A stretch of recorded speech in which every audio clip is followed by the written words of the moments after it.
Tracy and the Big D. That's Keely Johnson. You remember we caught up with her the other week. She's did that song with Lee Kernaghan, the duo. So, and a great ambassador, raising much needed funds for the Make-A-Wish Foundation, is it? That's it. I think it is. Yeah, that's right.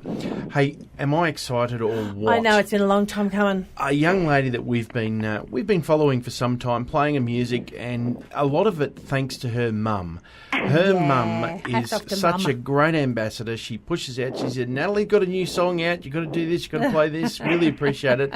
And so firstly, we want to give a big congratulations to Mum Lorraine. She has just been an absolute ambassador beyond what mums need to be. She's really good. And she's not the stage mum either. She's a superstar. But I'll tell you what, Natalie's been... Natalie Howard I talk of. And Natalie's... just to get my mum and put her on. That sounds like it, doesn't it? But big drum roll. No, she's amazing. I mean, you're really, Hammer, it's great. You're doing a great intro. Yes. But Natalie spent so much of her time over in the States that we do need that conduit to find out what's going on. Natalie, thanks for joining us, and it's been a long time coming, but thanks for joining us. It is really exciting to catch up with you. Do you believe that it's even harder to get your name here in Australia while you're all that way overseas, and if it wasn't for Mum, you wouldn't be getting that stuff out there? Well, you know what? It's not that Aussies are dumb or anything, but people will forget you when you leave town. I mean, I forget me sometimes. No, but I mean, you need somebody pushing your name or promoting you while you're away. I think that's any kind of business. You've got to keep in people's faces as best you can, and Mum's really a natural at that.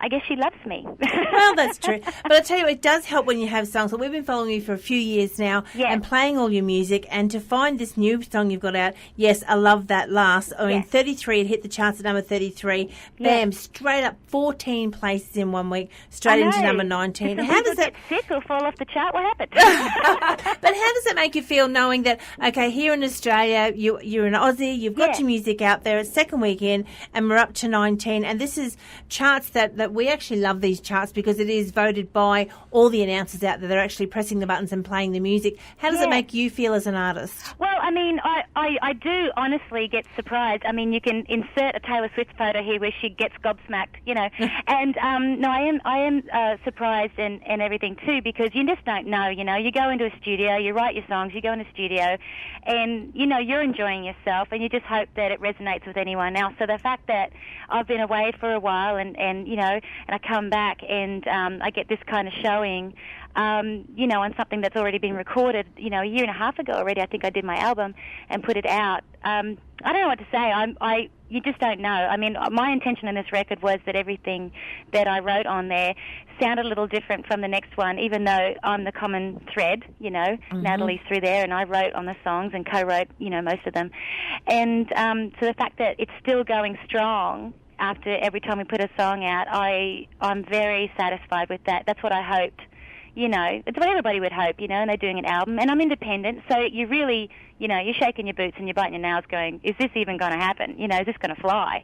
So when people like yourselves put it out there and your listeners phone up and request me, I mean, I'm really blown away, It's really awesome. Well, I know you're home for Christmas. I know you're having a little break at the moment. What about some shows here in Australia? Are we got anything planned coming up? Anything? What's on the on the horizon? I would love to do that.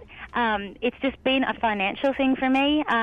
Just being honest, and it's hard to organise these things from so far away. I've looked into it in the past and that, and then I get all these commitments when I'm back over there in Nashville. I'm not making it sound like I'm too important. No. But you get these, right now I've added creative writing to my, I guess I'll call it commitments, so writing for a TV show and stuff like that, like sticking my toe in all these different waters all at once, And when I'm a writer, I mean, I love music and I love singing, but the writing side of it for me is where I just, my head and heart goes to. But I would really love to, because I really don't think I know how many people out there might really enjoy my music, because I haven't really done a big touring circuit in Australia, well, anywhere.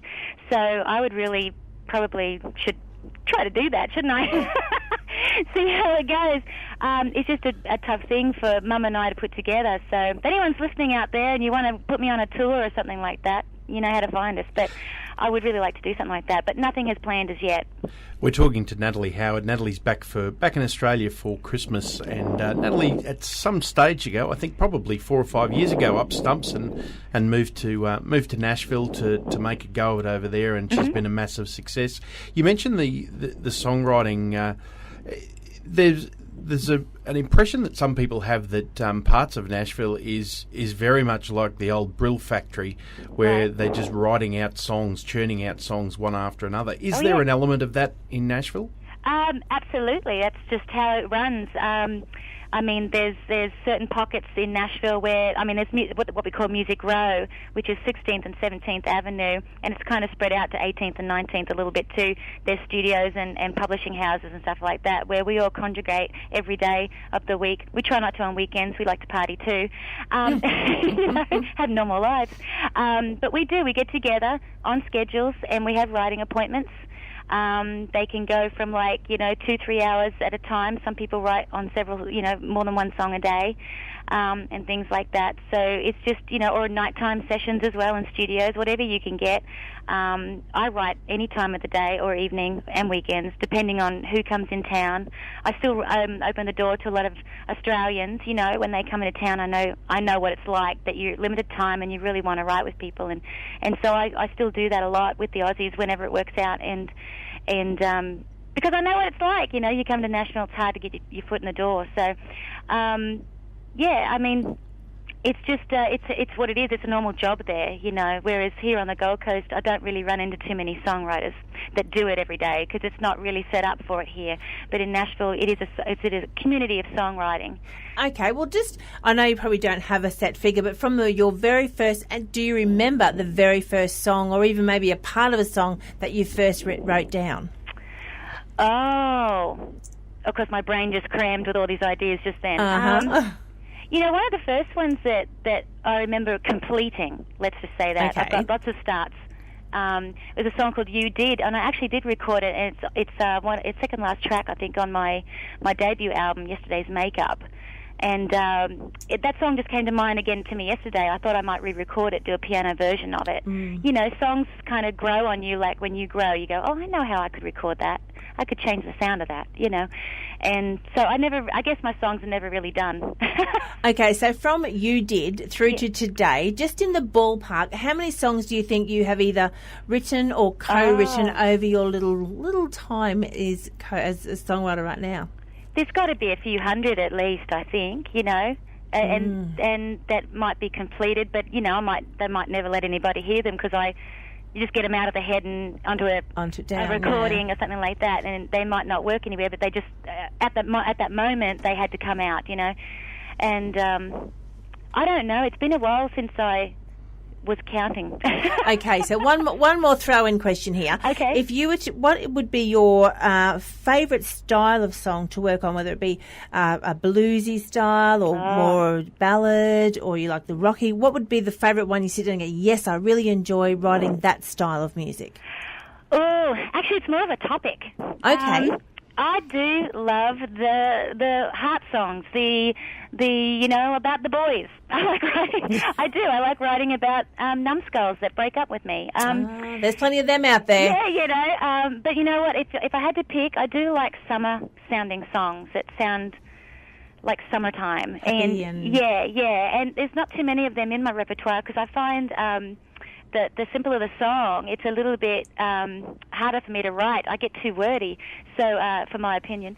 But yeah, summer songs I think are the sweetest because they're a lot lighter and they're pleasant. You want to hear them all the time. Put them on the radio as you drive to work or something, and they're uplifting. Well, there it is, folks. Next time you head to Nashville, all you got to do is just head on down and look up Natalie and say, "G'day, I'm from Aussie and I've come to have a pie and a beer with you." So, yeah, there you go. Yeah, how it is. Natalie, be a Budweiser and a hot dog over there. Okay. Natalie, it's been so good to catch up with you. Fantastic. Thank you, guys. We'll have to do it again soon and make sure that we catch up with you again and find out what's going on in downtown Nashville. Thank you for supporting my music and independent at that. So thank you so much.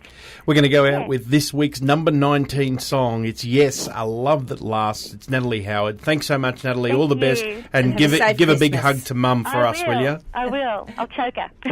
Good on you. Thanks, Nat. Here she is. You're welcome.